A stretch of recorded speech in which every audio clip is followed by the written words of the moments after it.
बिस्मिल्लाहिर्रहमानिर्रहीम। अस्सलाम वालेकुम। क्या आप भी मल्टीविटामिन्स खा खा कर तंग आ चुके हैं और कमज़ोरियां जो हैं वो ख़त्म होने का नाम नहीं ले रही, खून की कमी पूरी नहीं हो रही, जिस्म में हड्डियों में दर्द शदीद होता जा रहा है, तो ये रेसिपी सिर्फ आपके लिए है।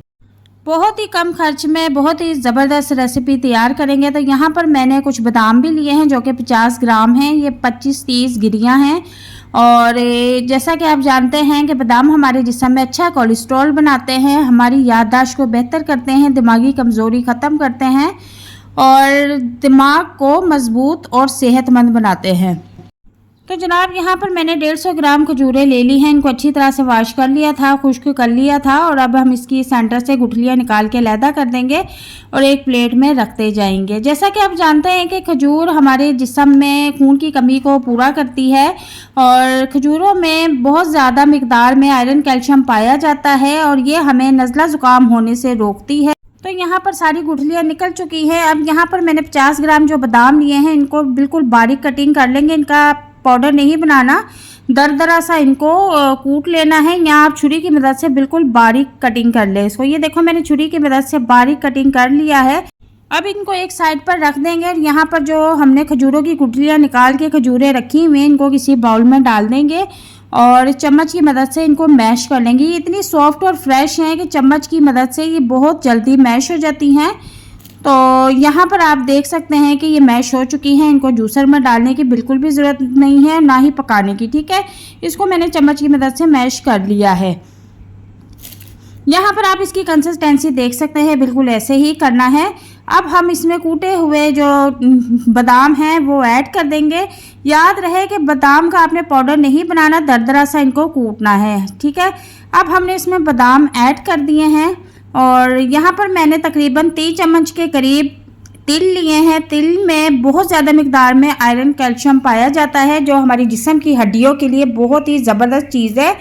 और खून की कमी को पूरा करने के लिए यहाँ पर मैंने कुछ किशमिश का इस्तेमाल किया है। आप किशमिश को वॉश कर लें अच्छी तरह से और इनकी जो डंडियाँ हैं वो तोड़ लें और इसको बिल्कुल बारीक कटिंग कर लें। मैंने छुरी की मदद से इनको बारीक बारीक काट लिया है और इसको भी इसमें ऐड कर देंगे।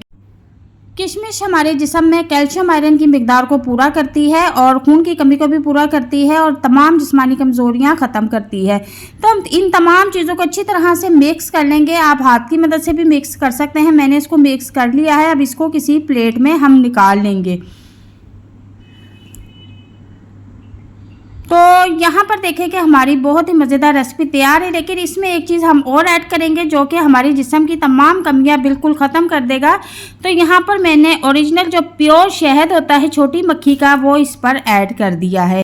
जैसा कि मौसम चेंज होने वाला है और सर्दियाँ आ रही हैं तो आप शहद का इस्तेमाल लाजमी करें ताकि सर्दियाँ आने से पहले आप नज़ला ज़ुकाम, गला ख़राब और खांसी से बचे रहें। ये हमारी रेमेडी बिल्कुल तैयार है। अब वो ख़वातीन सामने आ जाए जिनको घर के काम करने से चक्कर आते हैं, जिस्म में दर्द होता है, टांगों में, कमर में दर्द होता है, ख़ास उस वक़्त जब वो बैठकर खड़ी होती हैं तो बहुत ही ज़्यादा टांगों में खिंचावट होती है, कमर में दर्द, सर में दर्द अक्सर रहता है, रात को सुकून की नींद नहीं आती और याददाश्त बहुत कमज़ोर है कि ये रात की बात भी याद नहीं रहती।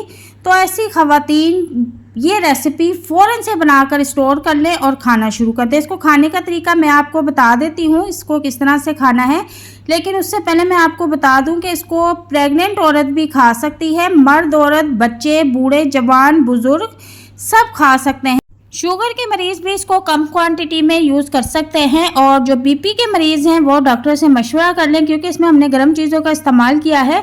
लेकिन सर्दी के मौसम में आप 1 चम्मच खा सकते हैं, इसका कोई साइड इफ़ेक्ट नहीं है।